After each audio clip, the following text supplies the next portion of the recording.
ఇంకొకటి ఈ మధ్యకాలంలోనే అసెంబ్లీలో సాక్షిగా ఇంకా అబద్ధాలు కొనసాగిస్తూ మాట్లాడుతున్నారు. రాష్ట్రంలో మహిళలంతా మాయమైపోతున్నారని ఎన్నికలకు ముందు ఏ మాదిరిగా దుష్ప్రచారం చేశారు.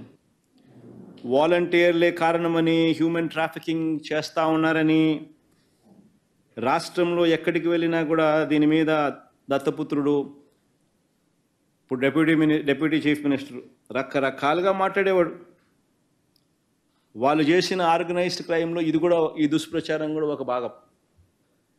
ఈరోజు సాక్షాత్తు వీళ్ళే అసెంబ్లీలో ప్రశ్నకు సమాధానం ఇస్తూ 2019 నుంచి 24 మధ్య 5 సంవత్సరాలలో కూడా కేవలం 46 మంది మాత్రమే హ్యూమన్ ట్రాఫికింగ్కు గురైనారని, కేవలం 34 కేసులు మాత్రమే రిజిస్టర్ అయినారని చెప్పి వాళ్ళంతకు వాళ్ళే చెప్పినారనంటే, గతంలో మరి 30,000 మంది హ్యూమన్ ట్రాఫికింగ్కు గురైనారని వీళ్ళు చెప్పిన దుష్ప్రచారానికి ఇది ఫుల్ స్టాప్ కాదా?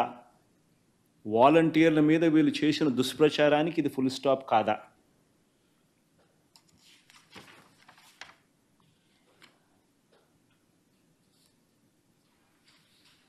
మనిషి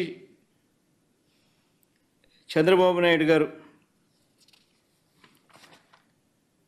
ఇదే పెద్ద మనిషి చంద్రబాబు నాయుడు గారు